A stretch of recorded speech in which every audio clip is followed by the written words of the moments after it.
성부와 성자와 성령의 이름으로 다 같이 앉으십니다.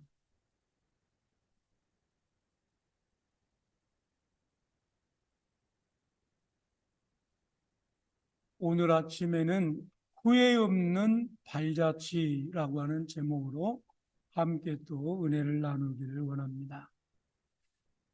성경 히브리서에 보면 믿음의 선진들의 발자취가 기록이 되어 있는 것을 우리는 볼 수 있습니다.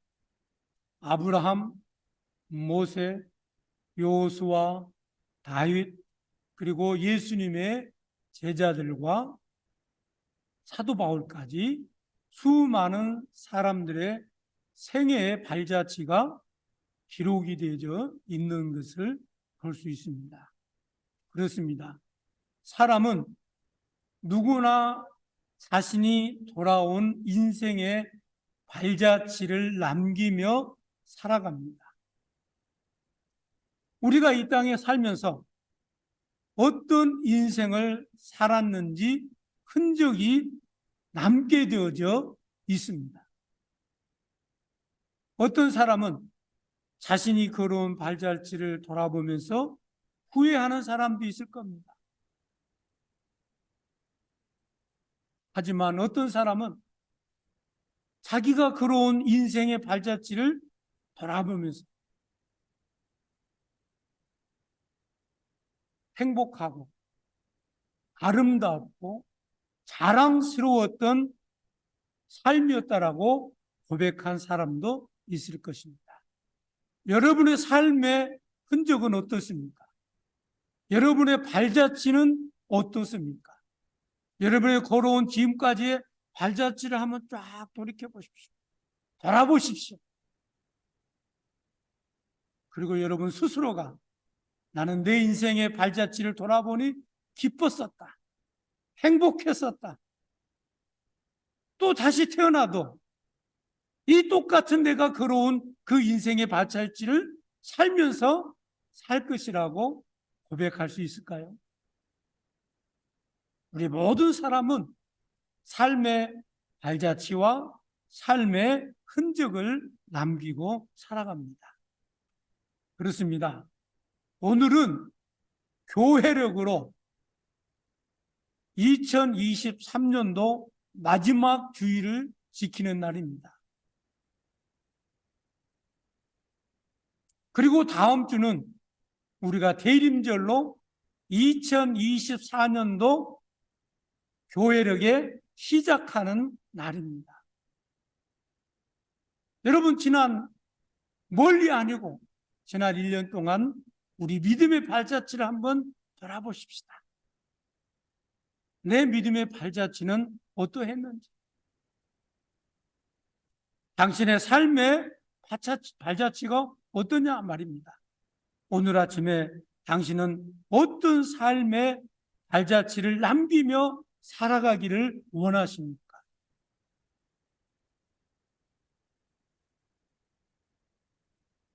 첫 번째로 최선을 다하는 발자취여야 됩니다. 왜냐하면 인생은 딱 한 번밖에 살지 못합니다. 그리고 인생은 연습이 없습니다. 잘못 살았다고 다시 돌아가서 출발점을 다시 정하고 시작할 수 없습니다. 우리는 좋든 싫든 우리는 한 번밖에 생이 주어지지 않습니다. 그렇기 때문에 우리는 최선을 다해서 우리 인생의 삶을 살아야 될 줄로 믿습니다. 그래서 마태복음 25장에 보면은 세 가지 비유가 나옵니다. 열 처녀의 비유, 우리가 보았죠? 달란트의 비유, 그리고 세 번째 오늘 양과 염소의 비유가 기록이 되어져 있습니다. 이 세 가지 비유는 다 하나같이 결산이라는 게 그것을 우리가 생각할 수 있습니다. 끝이 있다는 거예요. 우리 인생 시작이 있으면 끝이 있고 그 끝에는 뭐가 있어요? 꼭 결산이 있습니다. 우리가 음식점에 가서 음식을 오더하면 먹고 일을 때는 뭘 해야 됩니까? 계산서가 첨부돼요. 그러면 계산서에 우리가 사인을 해야 됩니다. 계산을 해야만이 그 집에서 식당에서 나올 수 있는 거예요. 달란트 비유 그렇습니다. 그래서 우리 세 가지 비유 중에 열처녀의 비유는 항상 깨어 있어야 됩니다. 열처녀의 비유에서는 우리가 깨달으니까 항상 깨어 있어야 돼요. 언제 주님이 오실지 모르니까, 언제 죽음이 우리 가운데 엄습해 올지 모르니까 죽음이 항상 문 밖에 기다리고 있잖아요. 또한 달란트 비유에서는 최선을 다하는 삶을 살아야 됩니다. 하나님께서는 우리에게 각 사람에게 각자 맞는 장점을 다 주었어요. 어떤 사람은 놀이를 잘하고, 어떤 사람은 공부를 잘하고, 어떤 사람은 운동을 잘하고, 제각기 그 달란트를 주셨기 때문에 그 달란트 때문에 여러분들이 지금까지 먹고 살고 지금 이 자리에 있는 거예요. 만약에 하나님께서 여러분에게 그 달란트를 주시지 않았더라면 여러분은 아무것도 할 수 없었을 겁니다. 하나님은 모든 사람에게 각자에게 남들이 가지지 못한 장점과 달란트를 주셨다는 거예요. 그래서 그 달란트를 우리는 최선을 다해서 남겨야 된다는 거죠. 그리고 세 번째는 양과 염소의 비유가 있습니다. 지나온 삶에 대한 결산이 있다는 거예요. 오늘 본문에 보니까 양은 어느 쪽에 앉힌다 그랬어요? 오른쪽에. 염소는 어디예요? 왼쪽에. 네. 여러분은 과연 오른쪽에 앉을 수 있겠습니까? 아니면 왼쪽에 앉을 수 있겠습니까? 이 세 가지 비유는 모두 하나님의 뜻에 합당한 사람과 합당하지 않는 사람으로 마지막 때는 분류를 한다는 거예요. 구원받을 사람과 구원받지 못할 사람을 분류한다는 거예요. 여러분, 양과 염소는 한 우리 속에서 같이 절대 살 수가 없어요. 왜 그렇습니까? 양은 뭐가 달렸어요? 뿔이 달렸어요. 그래서 양의 기질은 이 사람 저 사람 갖다 들이받는 게 사명인 거예요. 그런데 염소는 근데 양은 뿔이 없어요. 그렇기 때문에 양은 누구를 공격할 수도 없고 누구를 해할 수도 없어요. 계속 염소에게 바치기만 하게 되어진 거예요. 그래서 양을 치는 사람들이 가끔 목장에다가 염소를 집어넣는 이유가 양들이 게으름 피거나 엉뚱한 데 바라보다가 염소에게 쳐받치지 않도록 항상 긴장하도록 염소를 양 가운데 집어넣는 거예요. 그래서 그 우리 안에 있는 염소들은 양이 게으름 피거나 누워있거나 오영부영하면 갖다 들이받는 거예요. 그러니까 양들은 어떻게 했으니 그 염소로부터 들이받지 않으려고 늘 긴장하고 늘 그렇게 살아가는 거예요. 그러나 그 우리 속에 넣어놓지만 그러나 마지막 때는 뭐라고요? 양과 염소를 나눈다는 거예요. 교회 안에도 양 같은 사람이 있고 염소 같은 신자가 있어요. 나는 몰라요. 누가 양이고 누가 염소인지. maybe 여러분은 요즘 스스로가 알 수 있는지 모르겠어요. 아, 나는 양 같은 사람이다. 나는 염소 같은 사람이다. 우리는 모릅니다. 그렇습니다. 그래서 우리 삶의 여정에서 우리는 하나님이 합당한 삶을 산다고 하는 것은 그리스도는 매일 효과적인 삶을 살아야 합니다. 효과적인 삶이란 자신의 삶을 낭비하지 않고 하나님께 인정받는 삶을 살아야 한다는 것입니다. 이 삶의 형태가 곧 양과 염소로 비유하고 잘 나타나 있습니다. 삶을 낭비한 사람은 의미 없는 삶을 살고 인생을 허비하는 삶을 사는 사람입니다. 로마서 12장 2절에 보니까 너희는 이 세대를 본받지 말고 오직 마음을 새롭게 함으로 변화를 받아 하나님의 선하시고 기뻐하시고 온전한 뜻이 무엇인지 분별하도록 하라라고 되어져 있습니다. 또 데살로니가전서 5장 21절로 22절에 보니까 범사에 헤아려 좋은 것을 취하고 악한 것은 어떤 모양이라도 버려라.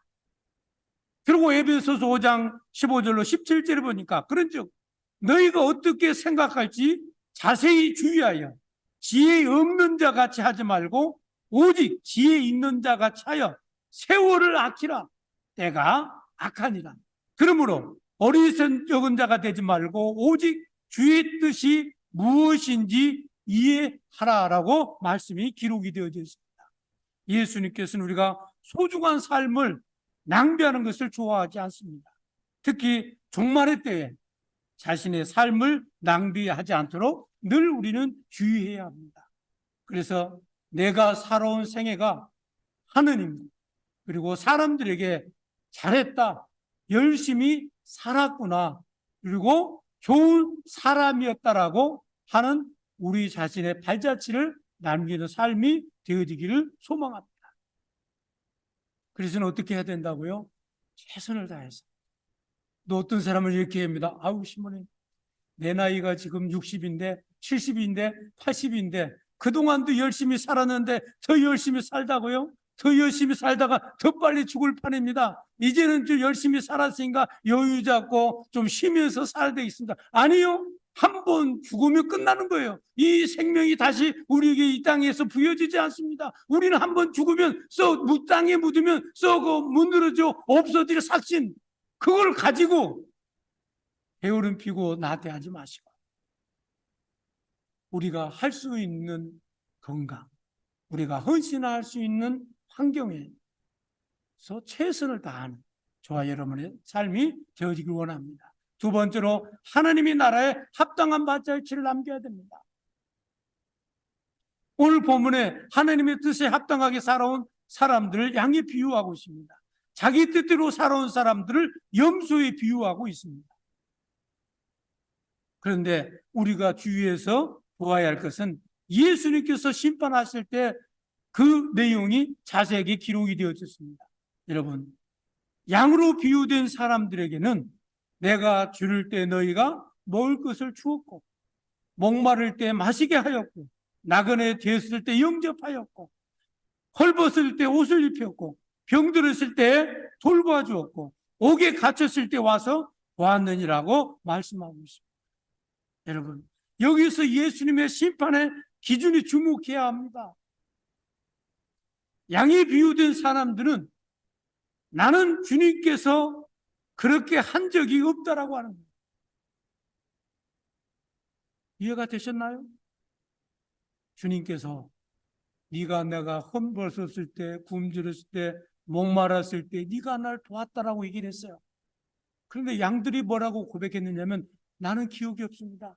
내가 언제 주님이 목마르실 때 물을 드렸고 주님이 헐벗을 때 옷을 입혀주셨고 주님이 배고파할 때 제가 먹을 것을 드렸습니까? 나는 그래 본 적이 없습니다. 이게 양의 고백이라는 거예요. 양의 고백. 그런데 염소에 비유된 사람은 내가 주님께서 그렇게 하지 않은 적이 언제 있습니까? 라고 반문합니다. 이들이 의문에 대한 예수님의 답변에 주목해야 합니다. 염소는 주님이 언제 나에게 도와달라고 한 적이 있습니까? 주님이 언제 배고파한 적이 없습니까? 주님이 배고픈 걸 보았더라면 내가 도와드릴 것이 없습니다. 목마른 것을 보았다면 목마른 것을 내가 물을 드렸을 겁니다라고 고백합니다. 그러나 양들은 모른다는 거예요. 여러분, 그렇습니다.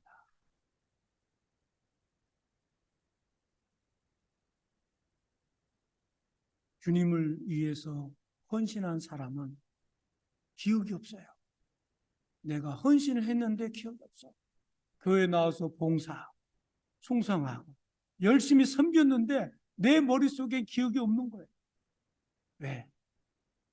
내가 한 것이 아니라 주님을 위해서 내가 했기 때문에.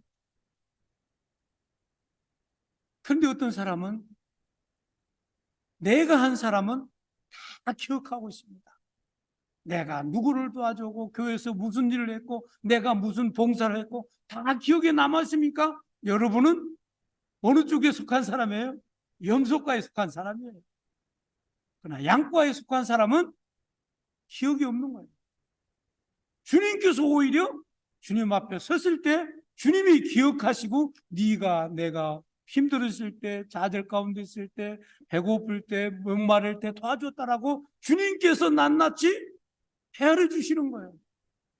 그러나 염소 같은 사람은 내가 다 했다고 기억하고 있는 겁니다.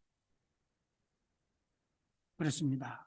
그래서 40절로 45절을 보니까, 이에 임금이 대답하여 이르되 내가 진실로 너희에게 이르노니 너희가 여기 내 형제 중에 지극히 작은 자 하나에게 한 것이고 내게 한 것이니라 하시고, 이에 임금이 대답해 이르되 내가 진실로 너희에게 이르노니 이 지극히 작은 자 하나에게 하지 아니한 것이고 내게 하지 아니한 것이니라 하시니라. 이 말씀을 종합해 보면 약한 자, 병든 자, 헐벗은 자, 옥에 갇힌 자, 사람들이 누굽니까? 우리 주변에 약한 사람,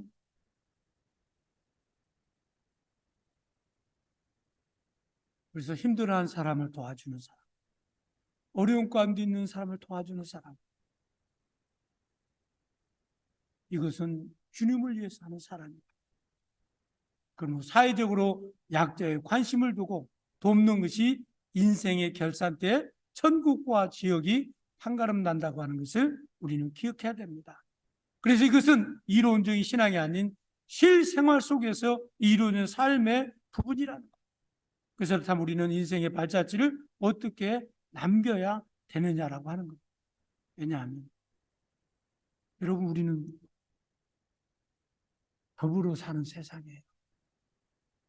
더불어 산다고 하는 건 무엇이죠? 나만 혼자 살 수 있는 게 아니라는 거예요. 가난한 사람도 주변에 있고, 내가 도움이 필요한 사람도 있고, 내가 도움을 줘야 될 사람도 같이 우리는 한 공동체 위에 살아간다. 그래서 우리는 더불어 사는 세상이기 때문에 힘들고 어렵고 가난한 사람들을 돌아보고 도와주고 함께하는 저와 여러분이 되어야 될 줄 믿습니다. 마지막 세 번째로, 죽음 이후에 심판이 있다는 거예요. 죽음 이후에. 히브리서 9장 27절 보니까 한 번 죽은 것을 사람에게 정한 것이요 그 후에 심판이 있으리니 이는 변하지 않는 진리입니다.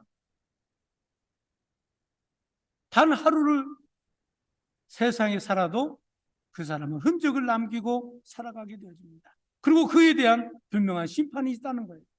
성경에는 사람들의 생애를 판단하는 두 가지 기준이 있습니다. 하나는 하나님을 경외하며 살았는가, 아니면 자기 뜻대로 살았는가. 이게 성경의 기준이에요. 심판의 기준이에요. 여러분은 하나님의 뜻대로 살았더라면 하나님께서는 여러분을 기억하실 겁니다. 그러나 내 뜻대로 살았더라면 하나님은 여러분을 기억하지 않을 것입니다. 그렇습니다. 그래서 우리는 하나님부터 받은 두 가지 사명이 있습니다. 그 두 가지 사명의 첫 번째가 뭐냐면 존재의 목적이 있다는 거예요. 왜 하나님이 나를 이 땅에 존재케 했는가, 보내셨는가, 그 이유를 알아야 돼요.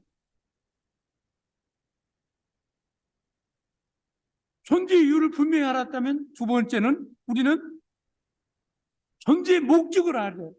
존재의 목적. 왜 하나님께서 나를 이 땅에 존재케 하고 이 땅에 보내셨을까? 우리 삶의 목적이 무엇인지 알아야 된다는 겁니다. 우리가 무엇을 해야 살아야 하는지 분명히 깨달아야 합니다. 우리가 분명한 존재 이유와 삶의 분명한 목적이 있는 사람이 마지막 하나님 앞에 심판 때 섰을 때 하나님께서 그 심판 때에 그 사람을 양으로 인정해 주실 것입니다. 그러나 존재의 이유와 존재의 목적을 모르는 사람은 내가 어디에서 와서 왜 살며 어디로 가는지 모르는 거예요. 그러면 주님도 마지막 때 모른다라고 하신다는 겁니다. 말씀의 결론을 맺습니다. 야고보서 4장 14절 보니까 내일 일을 너희가 알지 못하는도다. 너희 인생이 무엇이냐? 너희는 잠깐 보이다가 없어지는 안개니라 라고 기록하고 있습니다. 이 말씀을 기억하면서 매일 삶 속에 후회를 남기지 마시고 아름다운 생애의 발자취를 남기는 저와 여러분이 되어지기를 소망합니다. 오늘로서 2023년도 교회력의 마지막 날입니다. 오늘 여러분들이 내 다음 주면 교회력이 시작이 되는데 지난 1년 동안 나의 신앙을 돌이켜보고 신앙의 발자취를 돌이켜보고 새해에는 내가 이런 발자취를 남기고 왜 하나님께서 나를 이 땅에 존재하게 하는지 또 그 존재의 목적을 깨닫고 2024년도에는 후회 없는 그런 신앙의 발자취를 남기는 저와 여러분이 되어지기를 소망합니다. 성부와 성자와 성령의 이름으로.